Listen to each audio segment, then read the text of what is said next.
1996, 36-year-old Susan Walsh left her apartment complex in Nutley, New Jersey.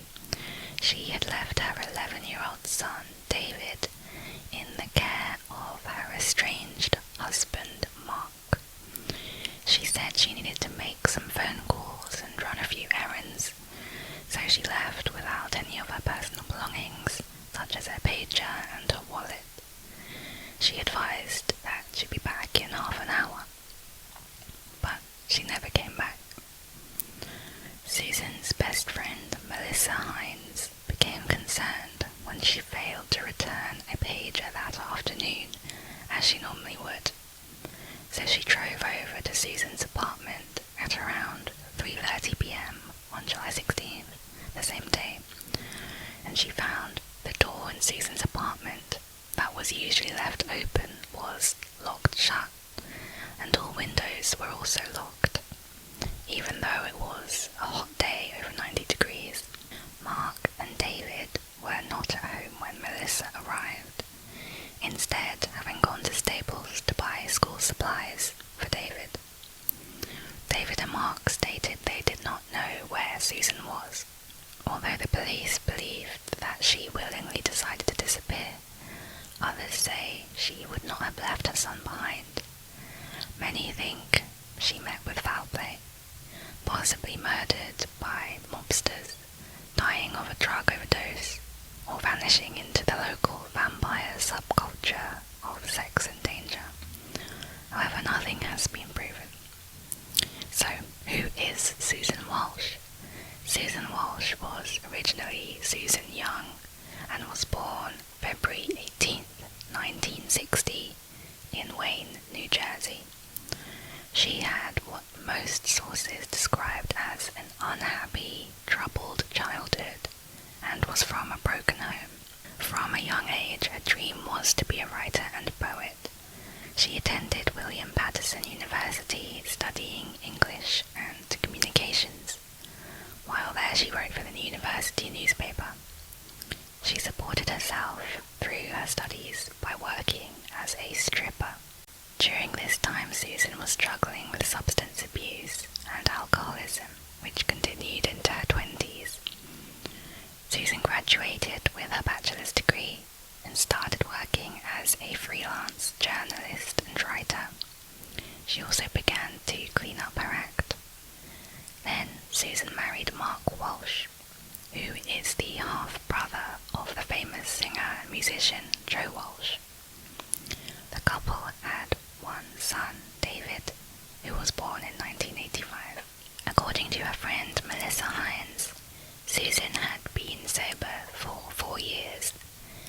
Melissa also said that Susan loved her son very much and was always there for him.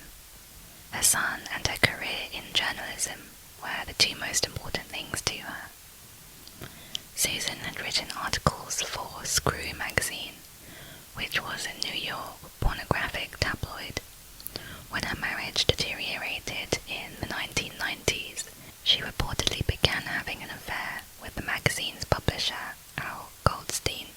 Once Susan separated from her husband, she found her writing jobs did not pay enough to support her and her son. And so it seems she went back to stripping alongside her journalism career. Melissa Hines mentioned Susan would say she was like an addict to the whole sex business, and was kind of like an addiction. She would talk endlessly on an intellectual level against dancing, sometimes with great articulation, and you feel like this is very profound stuff, but then she's out there doing it. A number of tips came in to the police shortly after Susan's disappearance, claiming to have seen her working as a prostitute in the Nutley area. A prostitute in Newark said that she took Susan into her home and told her details of her life that had not been released to the public. Several prostitutes were apparently able to pick Susan out of a lineup as a prostitute who was working the streets of Newark to support her drug addiction. This was about a month after her disappearance, but the leads went cold. Susan had landed the alternative newspaper, The Village Voice. Because of her background, she was assigned to researching the sex industry. She wrote a story on the Russian mobsters in New Jersey who were allegedly forcing young immigrant women to work like slaves in strip clubs. A former boss and co-worker, James Ridgway, said Susan was a fantastic researcher. She really poured herself into this. She spent hour after hour, day after day. Then she got into this situation where some of the people were alleged to be in organized crime. The managers of these clubs began to side with the Russian women against the Russian manager. So it was like the two mobs met. And Susan, of course, loved this, and she got right in the middle of it. Susan's article on this gained a lot of praise, but also some threats. It's not clear exactly what these threats were, but it is thought that she made enemies. She then took on another assignment, this time researching vampire nightclubs. The people who frequented these nightclubs could be described as goths, but some went as far as drinking real blood. Susan seemed to be attracted to this vampire world and had started dating a 21-year-old man, Christian Peppo, a self-styled vampire. According to James Ridgway, Susan wrote a detailed article, but she seemed to lose her journalistic objectivity. He said she believed a lot of the things that these guys were telling her, about how there were secret murders and so on and so forth in the vampire world. She would come and say to me, I met these two guys and they got this van and it's very scary and I don't know whether I should go in their van. So I said, hey look, don't go in the van because they might not be vampires, you know. The Village Voice did not run her story on vampirism, which greatly disappointed Susan. She then returned to stripping full-time by the summer of 1996. At this time, she was also enrolled in a master's degree program in writing at New York University, which was half completed. In June 1996, a month before her disappearance, her career was looking up, and she had been researching for the book Red Light, Inside the Sex Industry by James Ridgway and Sylvia Platschi. However, the night of the publisher's party, James noticed that her wrists were bandaged. He learned that, along with cutting them, she was taking tranquilizers and had started drinking again. She, however, brushed it off and said she would get help if she thought she needed it. Her friends had become worried that she had relapsed into her drug addiction after having maintained 11 years of sobriety. Susan was participating in a documentary produced by her friend Jill Morley, titled Stripped, which detailed women working in the sex industry. Walsh was recorded in a group interview for the film on July 14, 1996, 2 days before her disappearance. During this, she made a reference to having a stalker. She also talked about the toll stripping had taken on her life. She says, it's draining me. I've been in it for 4.5 years. 4 years too long, I'd say. And I'm stuck in this conundrum because I feel so drained. And I'm damaged right now, I will admit that. Very damaged from this business. I'm hurting very bad. She admitted that she was drinking again and taking anxiety pills like Xanax. So did she collapse somewhere due to her poor health? If this was the case, then surely Susan would have been found by now. The fact that she has not been located points to more sinister theories. It should be noted that Susan did suffer from several mental health issues and physical health problems. Filmmaker Jill Morley was with Susan 2 days before she disappeared, and Jill recalls she said she had bronchitis, emphysema, and an ulcer. She said she'd been in the hospital twice that week. She talked about her mood swings and being depressed, and about just holding on to live. In an article by the New York Post, it was noted that Susan had confided to ex-boyfriend Christian Bebo about another of her boyfriends, Billy Walker, who had been stalking her. The cops never did anything to protect Susan from Billy, said Christian, who alleged that Susan had a tape of him threatening her life. Billy was a coke addict who ran with a biker gang and once penned a confession to chopping up bodies for the mob. He had called Susan repeatedly in the weeks leading up to her disappearance, Christian said. Though she feared him, Walsh alleged to have gone back to doing drugs and having sex with Walker. Christian said she just couldn't get away from him. But Susan hatched a plan to get rid of Billy, he said. She knew mobsters at the New York strip club, where she danced, and her scheme was to expose Billy as a rat and blackmail the gangsters into killing him, says Christian. I told her, don't do it. They might kill Billy, but they'll kill you too, he said. She didn't listen. Just to put things into perspective, we don't know how credible Christian Bebo is as a witness, as the police never did find anything to corroborate what he said. So, we don't know if he's really telling the truth or if he's made it up. And this is the same ex-boyfriend, Christian Bebo, who is the vampire. So Susan told her friends she feared she was being targeted by mobsters and stalkers. She may have actually been stalked. However, these thoughts could have been due to her mental health at the time. Susan started to become increasingly paranoid as a result of being off her bipolar disorder medications, which she often did, according to her friend Jill. Melissa Hines believed someone was following Susan. She says, I thought at first that it was just her imagination, but I saw it with my own eyes. I would see cars follow her. Both of us, people follow my car when she was in my car, so definitely someone was stalking her, she says. A few weeks before her death, Susan filed a restraining order against Billy Walker, but the police believed that Billy Walker did not violate the restraining order, so it seems that if someone was stalking Susan, it probably wasn't Billy Walker. And even if she did have a stalker, it doesn't mean the stalker had something to do with her death. Susan's father believed Susan was living in a fantasy world. He says it was a paranoid fantasy world. It was not a happy fantasy world. She was running to people saying, there's a contract out on me, but don't tell anyone. Then she'd run to somebody else and say, there's a contract out on me, but don't tell anyone.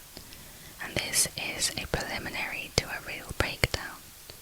Her friend Melissa also pointed out she was addicted to the fantasy part of her life.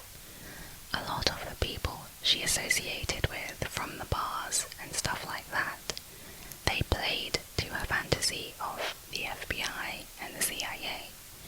Melissa said she had a friend that claimed to belong to the CIA. He was playing the role that she wanted to hear. Oh, I'm from the CIA. I'm going to Washington for the weekend. Oh, I'm working undercover against the mafia. So it was like this big role-playing stuff that I think she lived for. That fantasy and the danger that she thought she was in. It was crazy. Then the guy turned out to be working for a trucking company. Despite her fantasy world, her father did say, I believe there is a chance that the mob was after her. People in organized crime were concerned that Susan had information that would send them to jail. According to Susan, that was the case. Many of Susan's peers in the dancing industry also believed she was the target of an organized crime hit. Ultimately, police were not able to establish any connections between Walsh's disappearance and her work on either of the articles. A go-go driver who worked with Susan in the dancing industry said, "I think she fell in some sort of fatal attraction who made her just that, and she got into somebody's car that she knew and drove away with him and never came back. She had spoke to me within the prior 2 weeks of her disappearance, and she said how somebody was constantly beeping her. Susan can be so friendly, so nice and naive. Maybe she didn't realize what kind of person this actually is." Co-worker James Ridgway describes what he thinks happened. "I think she went out and probably called someone to come and get her, and then she went and she may have overdosed. He suggests the possibility of whoever she was with then disposing of her body. Some consider Susan's husband Mark to be a suspect. He has refused to allow police to perform forensic testing on their home, and detectives do not have enough evidence for a warrant. When police did a search on the apartment, the page for the entire month of July 1996 had been torn out from her calendar. Investigators believe Susan might have been planning something that someone didn't want to be seen. She also left her purse, keys, pager, and bipolar medications behind in the apartment.